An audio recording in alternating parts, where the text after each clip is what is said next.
পরিষ্কার ছাড় দেওয়ার কোনো সুযোগ নাই। তাগুতি ব্যবস্থাকে সমাজ থেকে উপড়ে ফেলতে হবে।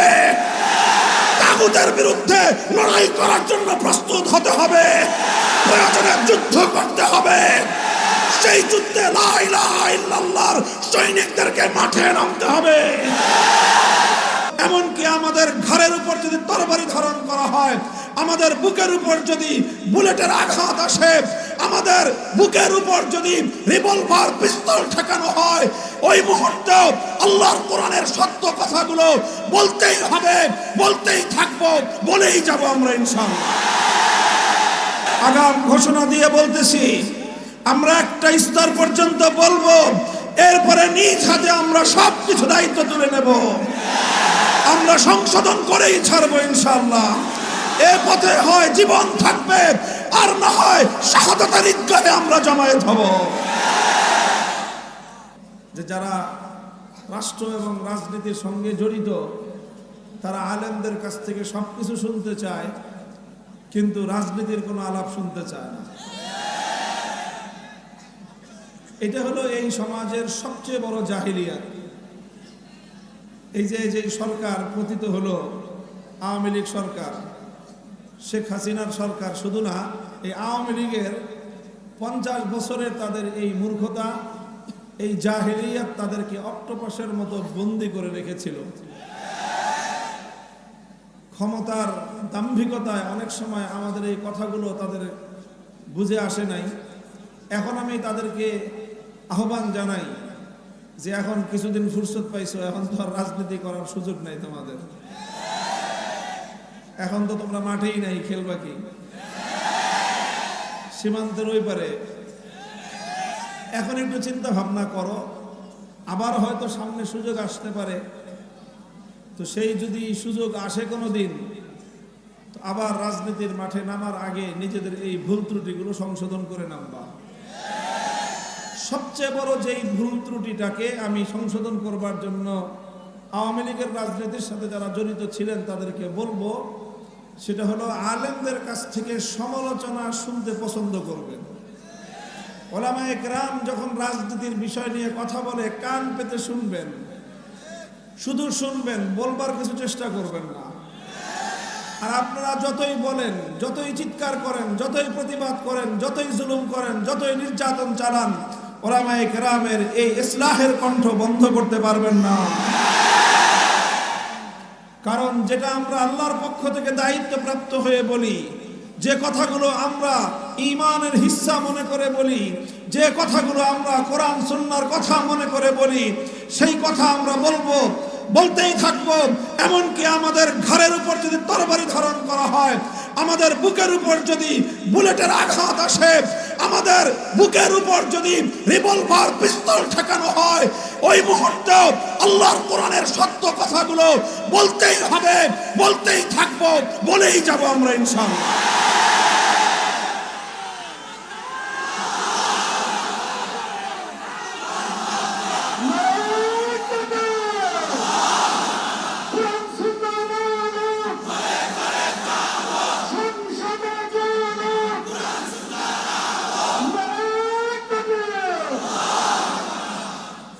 কাজেই সেই স্বাভাবিকভাবেই আলোচনার প্রসঙ্গে সমাজ নিয়ে রাষ্ট্র এবং রাজনীতির যেই জায়গাগুলোকে মেরামত করা দরকার, ঈমানের কারণেই মেরামত করা প্রয়োজন, ঈমান রক্ষা করার প্রয়োজনে যেই জায়গাগুলো সংশোধন করা প্রয়োজন, যতদিন পর্যন্ত সংশোধন না হচ্ছে আমরা বলতে থাকব। একটা পর্যায় পর্যন্ত আমরা বলবো, এরপরে কানে পানি না ঢুকলে যা করতে হয় আমরা তাই করব। আগাম ঘোষণা দিয়ে বলতেছি, আমরা একটা স্তর পর্যন্ত বলবো, এরপরে নিজ হাতে আমরা সবকিছু দায়িত্ব তুলে নেব।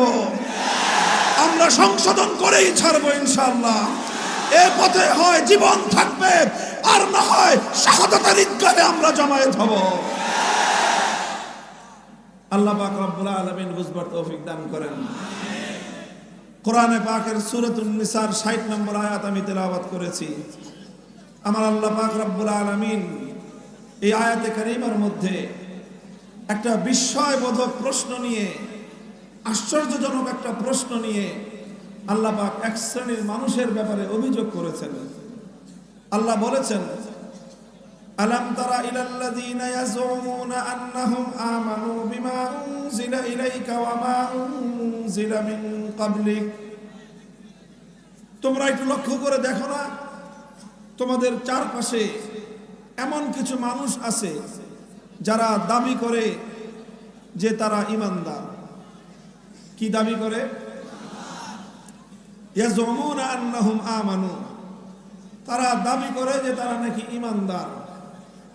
আল্লাহ বলতেছেন এটা আমরা না, অথচ ইউরিদুনা আইয়াতাহাকামু ইলাত তাগুত, অথচ তারা তাগুতের কাছে বিচার চায়, অথচ তারা তাগুতের সিদ্ধান্ত মানতে চায়। আল্লাহ বলেন যে তুমি নিজেকে মুমিন বলেও পরিচয় দিবা, আবার তুমি তাগুতের ফয়সালা মানবা, তাগুতের কাছে তুমি সিদ্ধান্ত চাইবা। আলো আর অন্ধকার যেমন এক জায়গায় জমায়েত হতে পারে না, আল্লাহর উপর ঈমান এবং তাগুতের উপর বিশ্বাস একত্রিত হতে পারে না। এটা পরিষ্কার কথা। قد تبين الرشد من الغي فمن يكفر بالطاغوت ويؤمن بالله فقد استمسك بالعروة الوثقى। আল্লাহ বলেন আরেক আয়াতের মধ্যে যে কোনটা সঠিক পথ, কোনটা ভুল পথ, কোনটা হেদায়েত, কোনটা গোমরাহি। قد تبين, স্পষ্ট হয়ে গিয়েছে। فمن يكفر بالطاغوت ويؤمن بالله, যে তাগুতকে অস্বীকার করবে, আল্লাহকে বিশ্বাস করবে। দুটো একসাথে, আল্লাহকে বিশ্বাস করতে হবে, তাগুতকে অস্বীকার করতে হবে। ফাকাদ ইসতামসাকা বিল উরওয়াতিল উসকা, সে নিজের মুক্তির রাস্তা সে তৈরি করে নিল। তো মুক্তির রাস্তা তৈরি করতে হলে, নাজাত পেতে হলে, সফলতা লাভ করতে হলে একদিকে যেরকম আল্লাহর উপর বিশ্বাস রাখতে হবে, সঙ্গে সঙ্গে তাগুতকে অস্বীকার করতে হবে। দুটো একসাথে চলে না। রাত আর দিন এক সময়ে একত্রিত হতে পারে? বলেন, যেই সময় রাত সেই সময় দিন হতে পারে?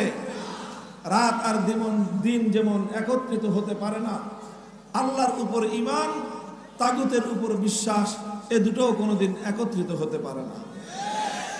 আল্লাযীনা আমানু ইউকাতিলুনা ফী সাবিলিল্লাহ ওয়াল্লাযীনা কাফারু ইউকাতিলুনা ফী সাবিলিত তাগুত। আল্লাহ বলেছেন পরিষ্কার, যারা ঈমানদার তারা আল্লাহর পথে লড়াই করে, যারা বেঈমান তারা তাগুতের পথে লড়াই করে। এই হক এবং বাতিলের লড়াই এটা অনিবার্য, এটা চিরন্তন। পৃথিবীর শুরু থেকেই শুরু হয়েছে এই লড়াই, কিয়ামত পর্যন্ত চলবে এই লড়াই। বাতিলরা যেরকম শয়তানের পথে লড়বে, তারা শয়তানকে ছাড়বে না।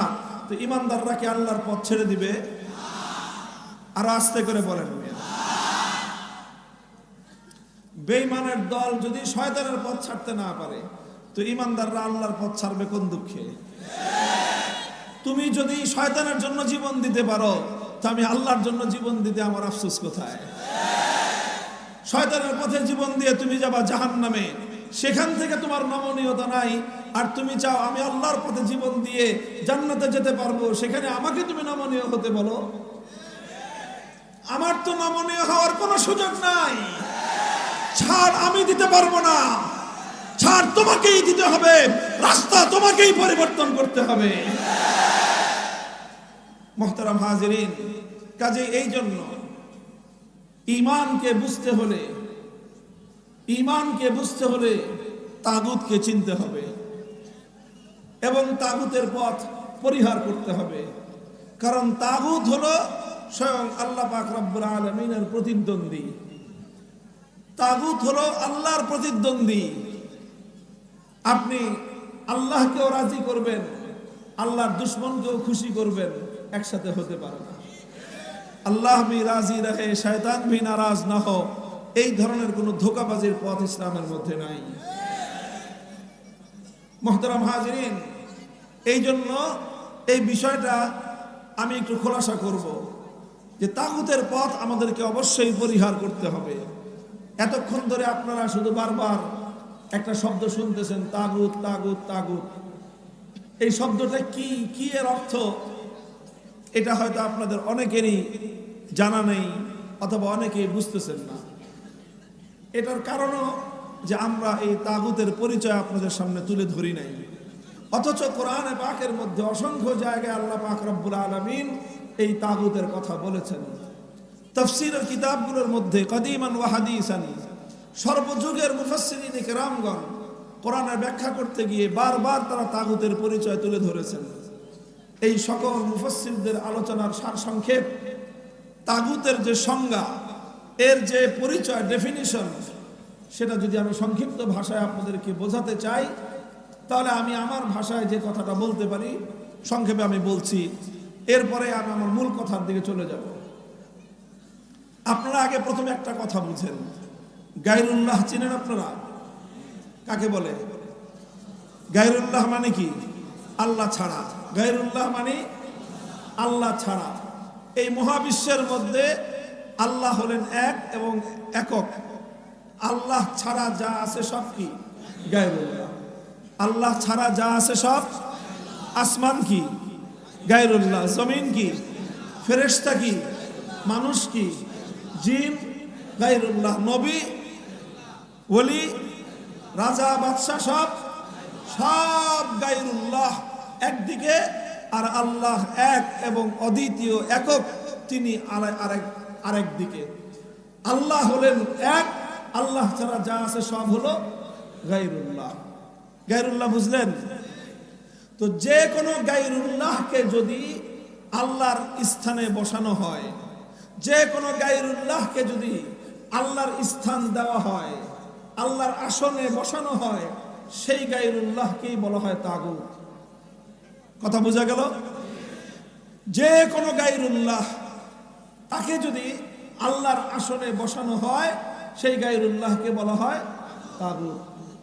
যেরকম দৃষ্টান্ত হিসেবে বুঝেন, ইবাদতের একমাত্র মালিক কে?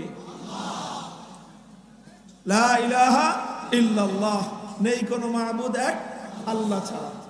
তো এই যে লা ইলাহা, একমাত্র মাবুদ কে? আল্লাহ।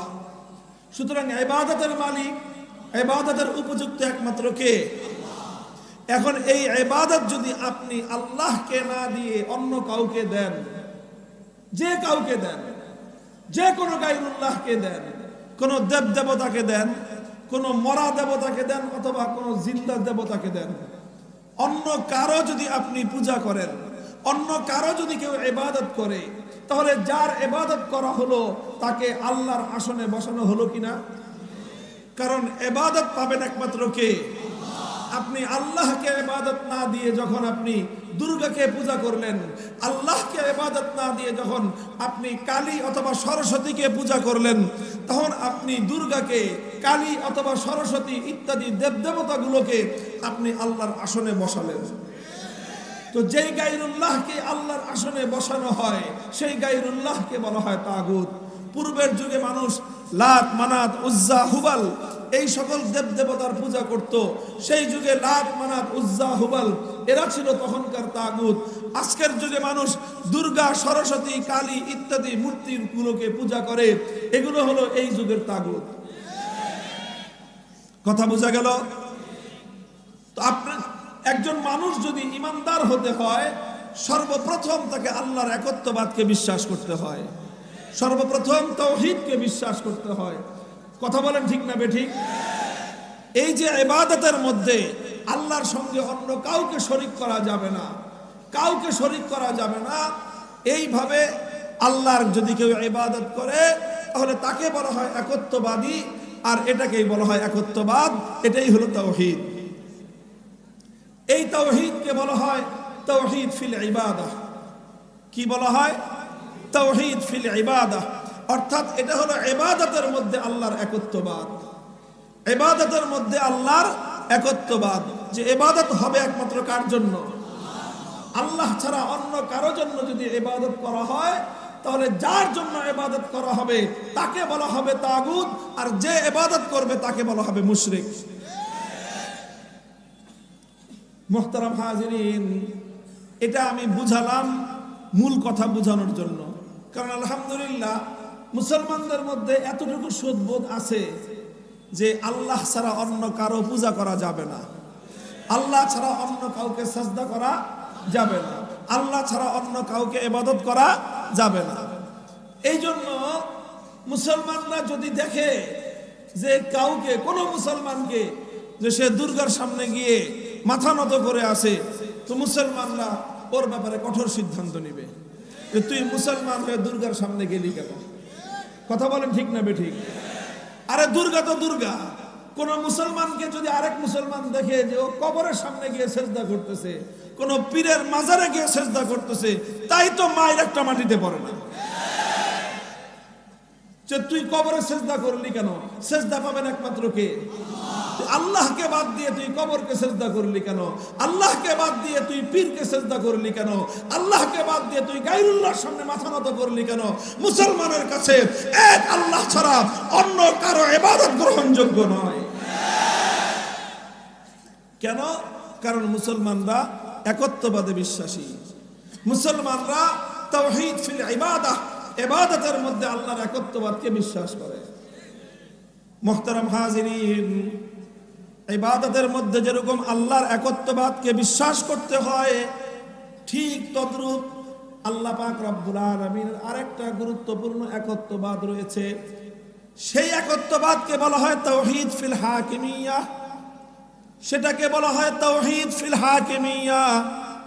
ইবাদতের মধ্যে আল্লাহর একত্ববাদকে না মানলে একজন মানুষ যেমন ঈমানদার হতে পারে না, ঠিক তদ্রূপ তাওহীদ ফিল হাকিমিয়ার মধ্যে আল্লাহর একত্ববাদকে না মানলেও একজন মানুষ ঈমানদার হতে পারে না। তাওহীদ ফিল হাকিমিয়ার অর্থ কি? তাওহীদ ফিল হাকিমিয়ার অর্থ হলো এই মহাবিশ্বের মধ্যে নিরঙ্কুশভাবে, চূড়ান্তভাবে আইন এবং বিধান দেওয়ার অধিকার একমাত্র কার? চিৎকার করে প্রত্যেকটা মানুষ বলবেন। এই জাহিলি সমাজের সঙ্গে এখানেই তোমার বাঁধবে লড়াই, এখানেই তোমার বাঁধবে লড়াই। তুমি নামাজ পড়তে গেলে তোমার সঙ্গে বর্তমান তাগুতি ব্যবস্থার লড়াই হবে না, কিন্তু যখনই তুমি আল্লাহ পাকের আইন তৈরি করবার একত্ববাদকে তুমি বিশ্বাস করতে যাবে, তখনই তোমার সঙ্গে বাঁধবে লড়াই। এই জন্য এই জায়গায় ঈমান মজবুত করতে হবে। এই মহাবিশ্বের মধ্যে বুঝে বুঝে প্রশ্নগুলোর জবাব দিবেন আমার। এই আসমান এবং জমিনের মধ্যে, মহাবিশ্বের মধ্যে আইন তৈরি করবার, বিধান তৈরি করবার চূড়ান্ত ক্ষমতা কার? এটাকেই বলা হয় তাওহীদ ফিল হাকিমিয়াহ, যে আইন চূড়ান্ত ভাবে করবেন কে? প্রশ্ন করতে পারেন, হুজুর তাহলে মানুষ কি কোনো আইন করতে পারবে না? এই প্রশ্নের জবাব হলো যে হ্যাঁ, মানুষ আইন করতে পারবে, তবে আছে একটা কি আছে? একটা তবে আছে। সেই তবে হলো যে মানুষ এমন আইন করতে পারবে যেই আইন করলে আল্লাহর আইনের বিরোধিতা করতে হয় না। মানুষ এমন আইন করতে পারবে যেই আইন করলে আল্লাহর কোনো আইনের সঙ্গে সাংঘর্ষিক হয় না। মানুষের কোনো আইন আল্লাহর কোনো আইনকে বাতিল করতে পারবে না। মানুষের কোনো আইন আল্লাহর আইনের বিরুদ্ধে হতে পারবে না। কোন মানুষ যদি আল্লাহর আইনের বিরুদ্ধে গিয়ে কোনো আইন করে, তাহলে সেই মানুষটাকেই বলা হয় তাগুত। আল্লাহর আইনের বিরুদ্ধে কোন রাজা বাদশা যদি আইন করে, সেই রাজা বাদশাকে বলা হয় তাগুত। আল্লাহর আইনের বিরুদ্ধে যদি কোন রাষ্ট্রপতি আইন জারি করে, সেই রাষ্ট্রপতিকে বলা হবে তাগুত। আল্লাহর আইনের বিরুদ্ধে যদি কোন প্রধানমন্ত্রী আইন জারি করে, সেই প্রধানমন্ত্রীকে বলা হবে তাগুত। আল্লাহর আইনের বিরুদ্ধে কোন মন্ত্রী পরিষদ যদি কোন আইন অনুমোদন দেয়, সেই মন্ত্রী পরিষদকে বলা হবে তাগুত। আল্লাহর আইনের বিরুদ্ধে কোন আদালত, কোন বিচারক, কোন বিচারপতি যদি আইন জারি করে, সেই আদালত এবং বিচারপতিকে বলা হবে তাগুত। আল্লাহর আইনের বিরুদ্ধে কোন আইন পরিষদ, কোন সংসদ যদি কোন আইন তৈরি করে, সেই গোটা সংসদকে বলা হবে তাগুত।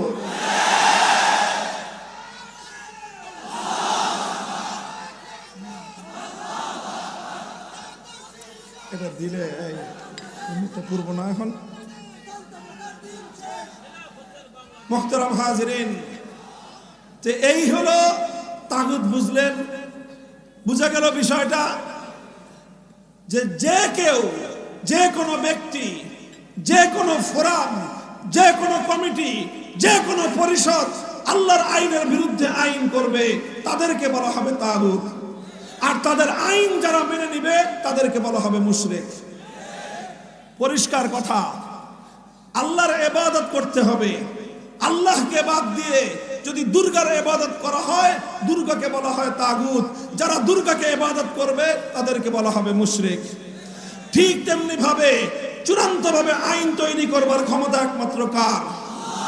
সুতরাং আইন মানতে হবে আল্লাহর। আল্লাহর আইনের বিরুদ্ধে কোন মানুষ যদি কোনো আইন তৈরি করে, যেই মানুষগুলো আল্লাহর আইনের বিরুদ্ধে আইন তৈরি করবে তারা সবাই হবে তাগুত, এবং তাদের আইনকে যারা মেনে নিবে তারা প্রত্যেকে হবে মুশরিক। মুহতারাম হাজিরিন, একটা মানুষ যদি মনে করেন 24 ঘন্টার মধ্যে 23 ঘন্টা 55 মিনিট সে শুধু আল্লাহর ইবাদত করে, 5 ওয়াক্ত নামাজ তো পড়েই, যত নফল আছে সব পড়ে, তাহাজ্জুদ ছাড়ে না, আওয়াবিন, ইশরাক, চাষ যা আছে সব পড়ে, সব পড়ার পরে প্রতিদিন শুধুমাত্র 5 মিনিটের জন্য দুর্গার পূজা করে। এবার বলেন এই লোকটা ইমানদার না বেঈমান? তো এই ফতোয়া নেওয়ার জন্য তো মুফতি কামরুজ্জামান সাহেবের দরকার নাই। এই ফতোয়া বাংলাদেশের প্রত্যেকটা মুসলমান দিবে। দরকার আছে হুজুরদের ফতোয়ার? কারণ তুমি যদি দুর্গার 5 মিনিটের জন্য পূজা করো, 5 মিনিটের জন্য করলো না, 1 মিনিটের জন্য করলো, ইমানদার থাকবে? কারণ আল্লাহর উপর ঈমান আর তাগুতের উপর বিশ্বাস একত্রে হতে পারে না। তো এই কথাটা যেরকম আমরা ইবাদতের ক্ষেত্রে বুঝলাম, বড় দুঃখ এবং পরিতাপের বিষয়, লক্ষ লক্ষ নয়, আমার দেশের কোটি কোটি মুসলমান তাওহীদ ফিল হাকিমিয়াহ, আইনের ক্ষেত্রে আল্লাহর একত্ববাদকে উপেক্ষা করে, আল্লাহর একত্ববাদকে অস্বীকার করে মুশরিকে পরিণত হয়েছে, অথচ প্রতি বছর হজ করে। আলহাজ মুশরিক সাহেব, অসংখ্য অগণিত হাজি ঈমান নাই, শিরকে ভরা। বলবেন হুজুর এটা কেমনে সম্ভব? আলহাজ আবু জাহাল যেরকম, আবু জাহাল তো জীবনে আপনার চেয়ে আমার চেয়ে হজ কম করছে না বেশি? যে বছর মরছে বদরের ময়দানে, ওই বছর তো রমজান মাস এর আগের জিল হজে হজ করছে। এরপরে ইমানদার না বেঈমান?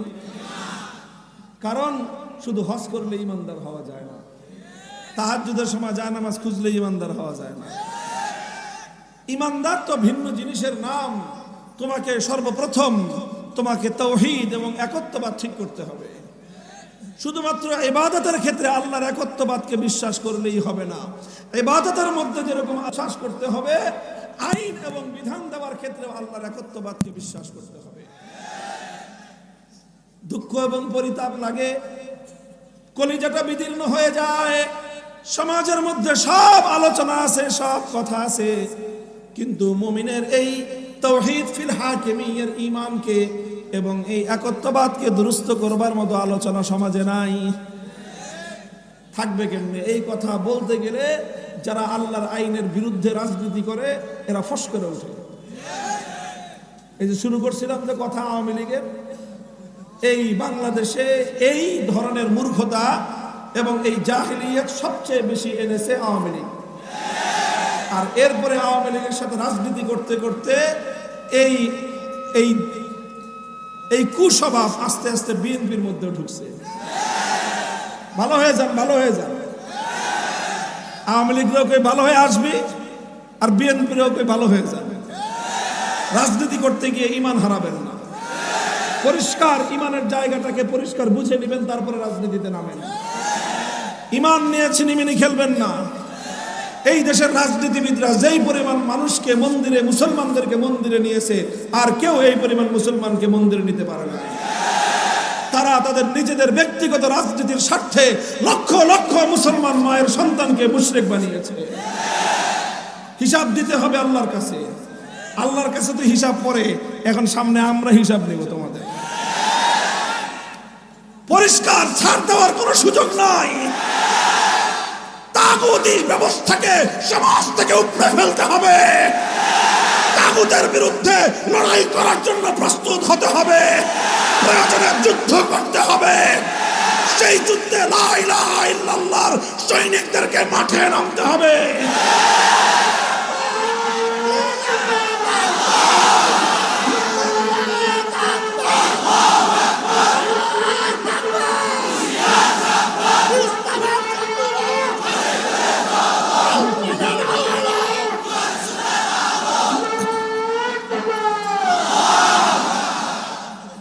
মুহতারাম হাজিরিন, দেখেন এইভাবে আল্লাহর আইনের পরিবর্তে কোন গায়রুল্লাহ আইন তৈরি করা এবং সেই আইন মুসলমানদের উপর চালায় দেওয়া, এটা একটা অভিশপ্ত ব্যবস্থা। এই অভিশাপ মুসলমানদের মধ্যে একটা দীর্ঘ সময় পর্যন্ত ছিল না। মুসলমানদের খেলাফতের রাশেদার যুগে ছিল না, খেলাফতে বনু উমাইয়ার যুগে ছিল না, খেলাফতে বনু আব্বাসিয়ার যুগে ছিল না। প্রায় 600 বছর পর্যন্ত মুসলিম জাতির মধ্যে এটা কোনো মুসলমান কল্পনাই করতে পারত না যে কোনো মানুষ আল্লাহর আইনের পরিবর্তে নিজেরা কোনো আইন তৈরি করতে পারে। এটা মুসলমানরা কল্পনাই করতে পারত না যে মানুষ হয়ে এত বড় গাদ্দার বিশ্বাসঘাতক হয় কিভাবে, মানুষ হয়ে এত বড় দুঃসাহসী হয় কিভাবে। সে নিজের হাতে তার সৃষ্টিকর্তার আইন পরিবর্তন করে দিয়ে সে নিজে আইন তৈরি করবে। মানুষ এত বড় গাদ্দার হয় কিভাবে, মুসলমানরা 600 বছর পর্যন্ত এটা কল্পনাও করতে পারত না। এরপরে মুসলিম জাতির উপর একটা বড় ধরনের বিপর্যয় আসলো। তাতারি সাম্রাজ্যবাদী শক্তি মুসলমানদের উপর তারা হামলা এবং আগ্রাসন চালালো।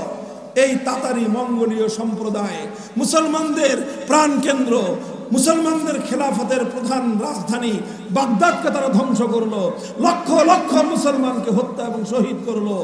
এই সব কিছু করে মুসলিম দেশগুলো দখল করে নিয়ে সর্বপ্রথম এই তাতারিরা মুসলমানদের উপর তাদের নেতা চেঙ্গিস খানের বানানো আইন, সেই আইন তারা আল্লাহর আইনকে উৎখাত করে চেঙ্গিসের খানের আইনকে তারা মুসলিম জাতির উপর চাপিয়ে দিল। এই অভিশাপ সর্বপ্রথম মুসলমানদের উপর এই তাতারিরা চাপালো। তখন চরম দুর্দিন ইসলামের, মুসলমানদের চরম দুঃসময়ে, এই দুঃসময়ে মুসলমানরা অনেক কিছুর সঙ্গে আপোষ করেছেন, কিন্তু গায়রুল্লাহর আইনের সঙ্গে, মানুষের বানানো আইনের সঙ্গে মুসলিম সমাজ আপোষ করে না। রক্ত দিয়েছে, জীবন দিয়েছে, শাহাদাতের পথ মারিয়েছে। ওলামায়ে কেরাম দলে দলে কারাগারে বন্দী হয়েছেন। শাইখুল ইসলাম ইবনে তাইমিয়া রাহমাতুল্লাহি আলাইহি একাধারে একের পর এক 6 বার তিনি কারারুদ্ধ হয়েছেন। বারবার তিনি কারাগারে গিয়েছেন। জীবনের সিংহভাগ সময় কারাগারে অন্ধকার কুঠুরিতে কাটিয়ে দিয়েছেন, কিন্তু কোনো মানুষের বানানো আইনের সামনে মাথা নত করেন নাই। তাদের এই সংগ্রামী ভূমিকা, তাদের এই নিরাপদ আপোষহীন ভূমিকার কারণে এক সময় তাতারিরা পরাস্ত হয়েছে, তাতারিরা দুর্বল হয়েছে, মুসলমানরা আবার তাদের বিজয় ফিরিয়ে এনেছে। অনেক তাতারি মুসলমানদের হাতে ধ্বংস হয়েছে, আর কিছু তাতারি তারা ইসলাম গ্রহণ করে তারা হেদায়েতের পথে চলে এসেছে। আর এইভাবে মুসলিম জাতির উপরে আল্লাহর আইনের পরিবর্তে মানুষের বানানো আইন পরিচালনা করবার এই অভিশপ্ত ধারা বন্ধ হয়ে গিয়েছে। আলহামদুলিল্লাহ বলেন। এটা হওয়ার পরে আবার মুসলমানরা সেই সোনালী ধারায় পরিচালিত হলো। সারা মুসলিম বিশ্বে আইন চলতো কার? চিৎকার করবেন, আইন চলতো কার? এই আইন চলতে চলতে মুসলমানদের বিশাল খেলাফতে ওসমানিয়া আইন চলতো কার? মুসলমানদের বিশাল এই ভারতবর্ষে সালতানাতে মোগলিয়া মোগল সাম্রাজ্য আইন চলতো কার? আল্লাহ ছাড়া অন্য কারো আইন মুসলিম জাতির মধ্যে চলতো না। এরপরে আসলো 18 শতাব্দী। 18 শতকে এসে মুসলমানদের উপর আবার নতুন বিপদ আসলো। সেই বিপদ হলো পশ্চিমা পাশ্চাত্যের সাম্রাজ্যবাদী আগ্রাসন। আমাদের এই পাক ভারত উপমহাদেশ দখল করে নিল ব্রিটিশ সাম্রাজ্যবাদ। মুসলমানদের বিশাল আফ্রিকা অঞ্চল দখল করে নিল ফ্রান্স, ইটালি। এই 3টা সাম্রাজ্যবাদী শক্তি, ফ্রান্স, ইটালি এবং ব্রিটিশ সাম্রাজ্যবাদী শক্তি, মুসলিম দেশগুলোকে দখল করে নিয়ে সবচেয়ে বড় অভিশাপ যেটা তারা মুসলমানদের উপর চাপিয়ে দিল, সেটা হলো তারা তাদের বানানো আইনকে সমাজে বাস্তবায়ন করে আল্লাহর আইনকে উৎখাত করে দিল। মুহতারাম হাজিরিন, অন্য দেশের ইতিহাস বলবো না, শুধু আমার দেশের ইতিহাস। আমাদের এই পাক ভারত উপমহাদেশে যখন ব্রিটিশরা মুসলিম জাতির উপর আল্লাহর আইন উৎখাত করে তাদের বানানো আইন, ব্রিটিশ প্রবর্তিত আইন যখন চাপিয়ে দিল, ওলামায়ে কেরাম নীরব বসে থাকলেন? কি ধারণা আপনাদের? আলেমরা নীরবে মেনে নিয়েছেন? 1803 সালে শাহ আব্দুল আজিজ মুহাদ্দিস দেহলভী রহমতুল্লাহ আলাইহি, এই উপমহাদেশের সোনালী পুরুষ, তিনি একটা ফতোয়া জারি করলেন। কি জারি করলেন? ফতোয়া দিলেন। তিনি ফতোয়া দিলেন যে দেখো, এতদিন আমাদের দেশ এটা ছিল দারুল ইসলাম, এটা ছিল দারুল ইসলাম, কারণ এখানে আইন চলতো কার? এখন এখানে ব্রিটিশরা আমাদের দেশ দখল করে নিয়েছে। ব্রিটিশরা দেশ দখল করার পর মুসলমানরা এখনো নামাজ পড়তে পারে, মুসলমানরা এখনো হজ করতে পারে, মুসলমানরা এখনো দিন ধর্ম করতে পারে, মুসলমানরা সংখ্যা এখনো অনেক, কিন্তু মুসলমান সংখ্যায় যতই থাকুক, মুসলমানরা ইবাদত বন্দেগী যতই করতে থাকুক, এটার দ্বারা দেশ ইসলামের থাকে না, বরং দেশ তখনই ইসলামের থাকে যখন দেশে আইন থাকে কার? যেহেতু ব্রিটিশ শাসিত ভারতবর্ষে আল্লাহর আইন নাই, বরং আল্লাহর আইনকে উৎখাত করে এখানে ব্রিটিশ তার নিজস্ব বানানো আইন চাপিয়ে দিয়েছে। সুতরাং এই দেশ এখন থেকে আর ইসলামের দেশ নেই, এই দেশ এখন থেকে আর দারুল ইসলাম নেই, এই দেশটা এখন দারুল হরব তথা শত্রু কবলিত দেশে পরিণত হয়েছে। সুতরাং এখন উলামায়ে কেরামের ফতোয়া হলো এই, আলেমদের ফতোয়া হলো এই, শরীয়তের সিদ্ধান্ত হলো এই, এই শত্রু কবলিত দেশকে আবার দারুল ইসলামে পরিণত করা, মানুষের বানানো আইন, ব্রিটিশের বানানো আইনকে উৎখাত করে আবার আল্লাহর আইন ফিরিয়ে আনার জন্য জিহাদ করা প্রত্যেক মুসলমানের জন্য ফরজে আইন।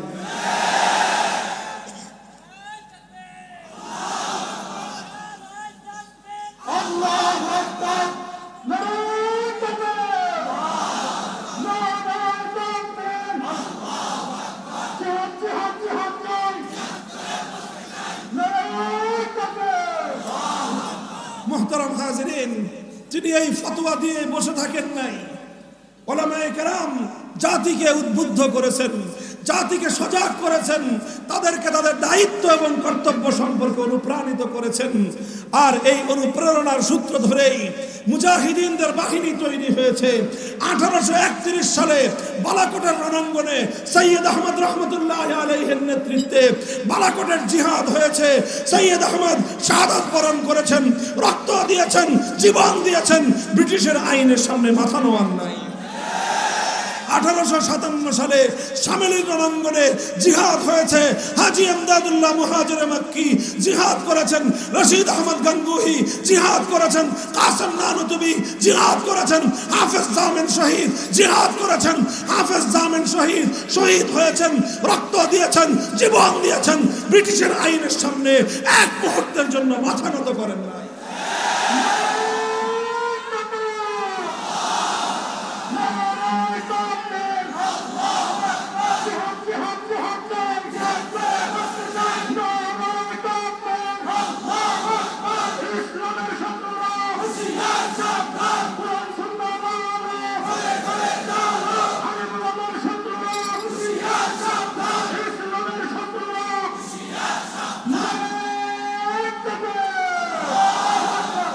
মুহতারাম হাজিরিন, এইভাবে 1857 সাল পর্যন্ত বারবার মুসলমানরা চেষ্টা করেছেন।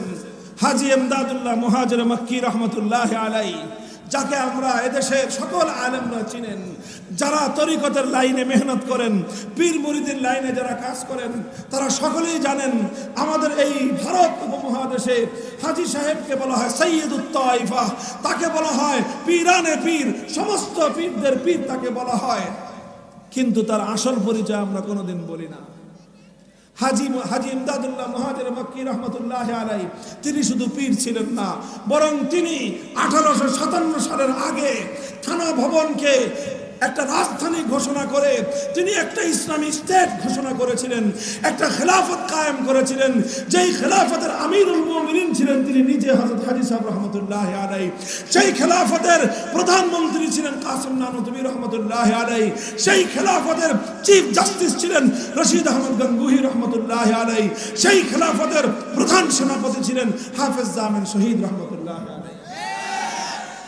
হাজী ইমদাদুল্লাহ মুহাজির মক্কি, তিনি ছিলেন আমিরুল মুমিনিন, তিনি ছিলেন খলিফাতুল মুসলিমিন। মুহতারাম হাজিরিন, ইংরেজরা যখন দেখলো মুসলমানরা খেলাফত কায়েম করে ইংরেজদের আইনকে উচ্ছেদ করে আল্লাহর আইন বাস্তবায়নের ঘোষণা দিয়েছে, তারা হামলা করলো, আক্রমণ করলো। মহাশক্তিধর ব্রিটিশ সাম্রাজ্যের সাথে আমাদের পূর্বসূরি আলেমগণ ক্ষুদ্র শক্তি নিয়ে জিহাদের ময়দানে নামলেন, লড়াই করলেন, জিহাদ করলেন, রক্ত দিলেন, খোদার জমিনকে রঞ্জিত করলেন। আল্লাহর আইন ছাড়া তাগুতের আইনের সামনে মাথা নোয়ান নাই। ওনাদের এই শাহাদাতের পর হাজার হাজার আলেমদেরকে ফাঁসি কাস্টে ঝুলানো হয়েছে। ইতিম হয়েছেন আলেমদের সন্তানেরা, বিধবা হয়েছেন আলেমদের স্ত্রীরা, কোল খালি হয়েছে আলেমদের মায়েদের। তারা সব কিছু বরদাস্ত করে নিয়েছেন, কিন্তু আল্লাহর জমিনে কোনো গায়রুল্লাহর আইন এক মুহূর্তের জন্য বরদাস্ত করে নেন নাই। 1866 সালে দারুল উলুম দেওবন্দ প্রতিষ্ঠা করা হয়েছে। দেওবন্দ প্রতিষ্ঠা করা হয়েছিল, উদ্দেশ্য ছিল আবার সৈনিক তৈরি হবে, আবার সংগ্রামী তৈরি হবে, আবার লড়াই চলবে, আবার জিহাদ শুরু হবে, আবার ব্রিটিশের বিরুদ্ধে আন্দোলন করে সংগ্রাম করে তাদেরকে বিতাড়িত করে আবার সেই দারুল ইসলাম, আবার মুসলমানদের দেশে আল্লাহর আইন ফিরিয়ে আনতে হবে। 80 বছর সংগ্রাম চললো। কত বছর? আরে ভাই, 80 বছরের কয়জন মানুষ এখানে আছেন? 80 বছর সংগ্রাম করলো দারুল উলুম দেওবন্দ। 1947 সালে সেই সংগ্রামের পরিণামে ব্রিটিশরা এদেশ থেকে পালিয়ে যেতে বাধ্য হলো। ব্রিটিশরা যখন ভারতবর্ষ ছেড়ে দেয়, তখন এই দেশে প্রধানত 2 জাতির বসবাস। এক জাতি ছিল হিন্দু, আর এক জাতি ছিল মুসলিম। সংখ্যায় মেজরিটি ছিল হিন্দুরা, মাইনরিটি ছিল মুসলমান। কাছাকাছি থাকলেও কিছুটা বেশি ছিল হিন্দু, কিছুটা কম ছিল মুসলমান। হিন্দুরা চিন্তা করলো, যেহেতু আমরা মেজরিটি, সুতরাং এই গোটা দেশটা যদি একসঙ্গে থাকে, দেশটা অনেক বড় হবে, ক্ষমতা আমাদের হাতে থাকবে। মুসলমানরা চিন্তা করলো, আমাদের এত বড় দেশের দরকার নাই, আমাদের এত বিশাল সাম্রাজ্যের প্রয়োজন নাই। আমরা চাই একটা ভূখণ্ড, আমরা চাই একটা মানচিত্র, আমরা চাই একটা দেশ। সেই দেশটা হতে পারে ছোট, সেই দেশটা হতে পারে গরিব। আমরা হয়তো 3 বেলার জায়গায় 1 বেলা খেয়ে থাকবো, না খেতে পারলে প্রয়োজনে আমরা পেটে পাথর বাঁধবো। কিন্তু মুসলমানদের স্বপ্ন ছিল, হৃদয়ে আকাঙ্ক্ষা ছিল, আমরা এমন একটা দেশ গড়ব যেই দেশে আইন চলবে আল্লাহ, যেই দেশের সংবিধান হবে আল কোরআন। এইরকম একটা স্বপ্ন নিয়ে গোটা ভারতবর্ষের অধিকাংশ মুসলমানরা বললেন যে না, আমরা বড় সাম্রাজ্য চাই না, আমরা অবিভক্ত বিশাল ভারত চাই না, আমরা আমাদের ছোট্ট ভূমি চাই, আমাদের ছোট্ট দেশ হোক, কিন্তু সেই দেশটা চলবে কার আইন অনুযায়ী।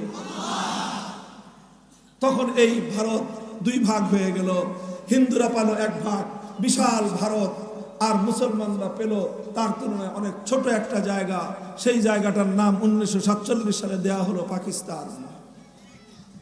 সেখানে পাকিস্তান নামটা মুখ্য নয়, পাকিস্তান নামের সঙ্গে আলাদা কোনো প্রীতি, কোনো ভালোবাসার কিছু নাই। কিন্তু মূল কথা হলো এই বিশাল ভূখণ্ড, মুসলমানদের জন্য এই ভূখণ্ড স্বাধীন করা হলো, মুসলমানদের জন্য এই মানচিত্রকে আজাদ করা হয়েছিল শুধুমাত্র একটা উদ্দেশ্যে, শুধু একটা চেতনায়। সেটা হলো এই কোরআন হবে দেশের আইন, সংবিধান হবে আল কোরআন, আইন হবে একমাত্র আল্লাহ। এই কাজটুকু করতে গিয়ে মুসলমানদেরকে অনেক মূল্য দিতে হয়েছে, অনেক চড়া মূল্য দিতে হয়েছে। যারা প্রবীণ আছেন তারা তাদের বাপদাদার কাছ থেকে শুনে থাকবেন। আমরা ইতিহাসের পাতায় পড়ি, হাজার হাজার নয়, লক্ষ লক্ষ মুসলমান ভিটেমাটি ছেড়ে দিয়েছে, কোটি কোটি টাকার সম্পত্তি ছেড়ে দিয়ে পথের ভিখারি হয়ে তারা হিন্দুদের, কাফেরদের এলাকা ছেড়ে দিয়ে মুসলমানদের এলাকায় রিফিউজি হিসেবে চলে আসছে।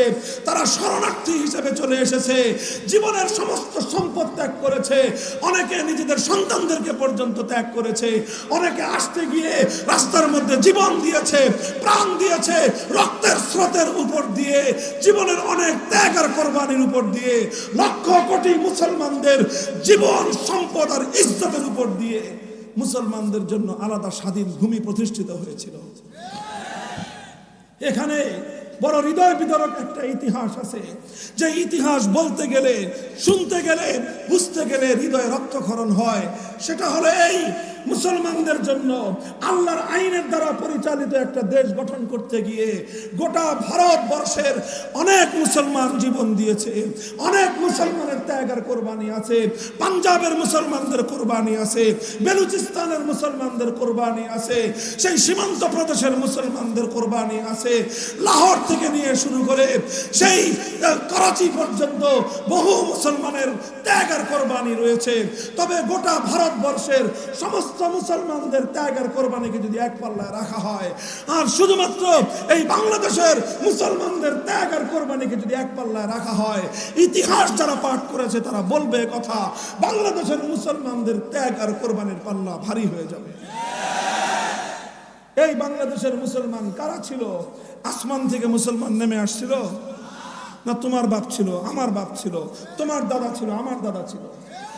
বলো কথা, মুসলমানের বাচ্চারা বলো, কারা দিয়েছিল 47-এর আগে রক্ত? কারা দিয়েছিল আল্লাহর জমিনে আল্লাহর দ্বীন কায়েম করার জন্য রক্ত? হাজী শরীয়তুল্লাহ তো অন্য কোন দেশে জন্ম নেয় নাই, তোমাদের এই বৃহত্তর ফরিদপুরের সন্তান। হাজী শরীয়তুল্লাহ কি চেয়েছিলেন? সম্পদ।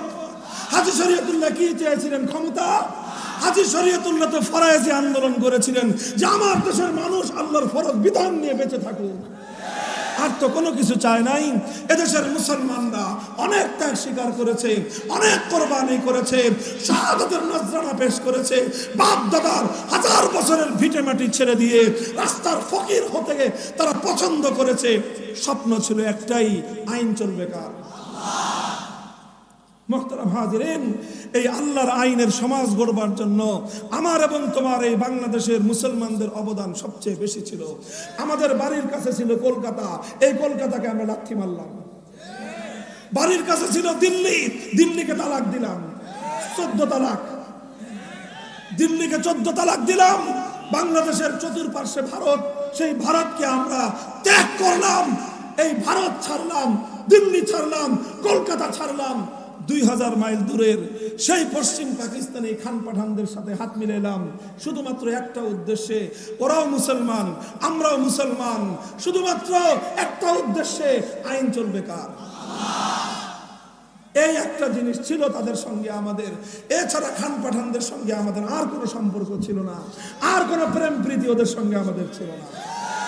শুধু একটাই কথা ছিল, মুসলমানদের একটা ভূখণ্ড হবে, সেই ভূখণ্ডে আইন চলবে, সেই ভূখণ্ডে আইন চলবে। কিন্তু দুর্ভাগ্যজনকভাবে 1947 সালে যখন এই মুসলমানদের জন্য আলাদা দেশ গঠন হলো, মুসলমানরা স্বাধীন ভূখণ্ড পেল, পশ্চিম পাকিস্তানি খান পাঠানরা ক্ষমতায় বসেই তারা হাজার হাজার লক্ষ লক্ষ মুসলমানদের এই রক্তের কথা ভুলে গেল, হাজার হাজার লক্ষ লক্ষ মুসলমানদের শাহাদাতের কথা ভুলে গেল, লক্ষ লক্ষ মুসলমানদের ত্যাগ আর কোরবানির সঙ্গে ওরা গাদ্দারি করলো। আলেম ওলামারা বললেন যে কথা তো ছিল যে আইন চলবে কার? কারণ শরীয়তের আইন দেন আপনারা, এখনো কেন ব্রিটিশের বানানো আইনের দ্বারা দেশ শাসন করেন? আমরা তো ব্রিটিশদেরকে ঝাঁটাপেটা করে এই দেশ থেকে বিদায় করেছি, রক্ত দিয়ে, জীবন দিয়ে, যুদ্ধ করে। এরপরে আবার কেন সেই ব্রিটিশের আইন চলবে? পাকিস্তানি স্বৈরাচারী শাসকরা আমাদের আলেম ওলামাদেরকে বলতো, হুজুর এই রাষ্ট্রটা তো এখনো শিশু রাষ্ট্র, শিশু রাষ্ট্রে ইসলামের কঠিন আইন হজম করতে পারবে না। বুঝেন না এই কথা? শিশু কি কঠিন খাদ্য হজম করতে পারে? ওরা বলে যে ইসলামের আইনটা তো একটু কঠিন, এই আইন এখন আমাদের এই শিশু রাষ্ট্র হজম করতে পারবে না। শিশু রাষ্ট্র একটু বড় হোক, আমরা একটু আগাই। এখনই আমরা ইসলামী আইন বাস্তবায়ন করলে পশ্চিমা বিশ্ব, ইউরোপ, আমেরিকা আমাদেরকে সাহায্য করবে না, আমরা দেশটাকে উন্নত করতে পারবো না। এই জন্য আমরা কিছুদিন ওদের সঙ্গে তাল মিলাই, এরপরে যখন নিজের পায়ে দাঁড়ায় যাব, আমাদের শিশু রাষ্ট্র যখন নিজে নিজে হাঁটতে শিখবে, তখনই আমরা জাতির সঙ্গে আমাদের ওয়াদা আর আমাদের অঙ্গীকার আমরা বাস্তবায়ন করব, আল্লাহর কোরআনের আইন বাস্তবায়ন করব। হুজুররা বলে, আচ্ছা ঠিক আছে, তোর এই শিশু হাঁটা শিখুক। 5 বছর পরে হুজুররা জিগাইলেন, কি খবর জিন্না সাহেব, লিয়াকত সাহেব, আপনাদের শিশু রাষ্ট্রকে হাঁটা শিখছে? কয় না হুজুর, আরো কিছুদিন লাগবে। 10 বছর পরে জিজ্ঞাসা করে কি অবস্থা, আপনাদের শিশু বড় হয়েছে? কয় না, এখনো এই রাষ্ট্র শিশু আছে, এখনো বড় হয় নাই। 20 বছর চলে গেল, কয় কি ভাই আপনার বুইরা খাটাস এই রাষ্ট্র, এটা এখনো বড় হয় নাই? কয় না, এটা এখনো শিশু আছে, এটা এখনো বড় হয় নাই। আমার আব্বাজান শাইখুল হাদিস রহমতুল্লাহ আলাইহি হৃদয়ের কষ্টে উপহাস করে একটা বিদ্রুপাত্মক কৌতুক বলতেন। তিনি বলতেন, যেই পোলা 24 বছরেও সাবালক হয় না, এটা 90 বছরও বালেক হবে না। এই পোলা এটা বেকার, এটা কোনো কাজেরই হবে না। আরে 24 বছরের মানুষ শিশু থাকে না, তাগড়া যুবক হয়? কথা বলেন। আরে 24 বছরের আবু সাঈদ তো স্বৈরাচারের পতনের জন্য জালিমের বুলেটের সামনে বুক চিতিয়ে দেয়। 24 বছরের মুগ্ধরা তো জাতির জন্য হাসি মুখে নিজের জীবন বিসর্জন দেয়। 24 বছরের যুবকরা তো তারা অন্যায়ের প্রতিবাদ করতে গিয়ে জীবন দেয়।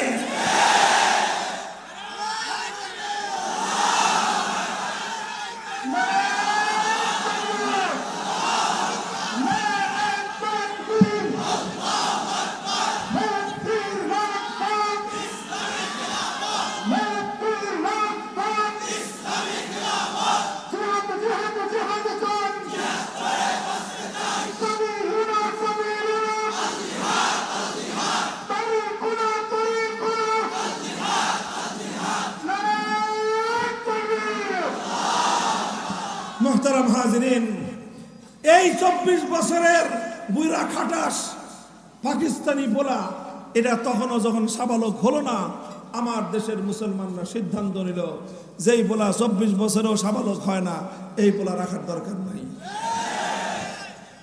আমাদের স্বপ্ন ছিল আল কোরআনের আইন পাবো, আমাদের তামান্না ছিল আইন হবে আল্লাহর, সংবিধান হবে আল কোরআনের। তোমরা যখন সেই তামান্না পূরণ করলে না, তোমরা যখন আমাদের হৃদয়ের সেই অভিপ্রায়, আমার সেই চাওয়া, আমার সেই আকাঙ্ক্ষা যখন পূর্ণ করতে না পারলা, তখন তোমার পাকিস্তানের দরকার নাই। খান খান টুকরো করে দাও পাকিস্তান। তখন এদেশের মুসলমানরা পাকিস্তানের বিরুদ্ধে ক্ষিপ্ত হয়ে উঠল।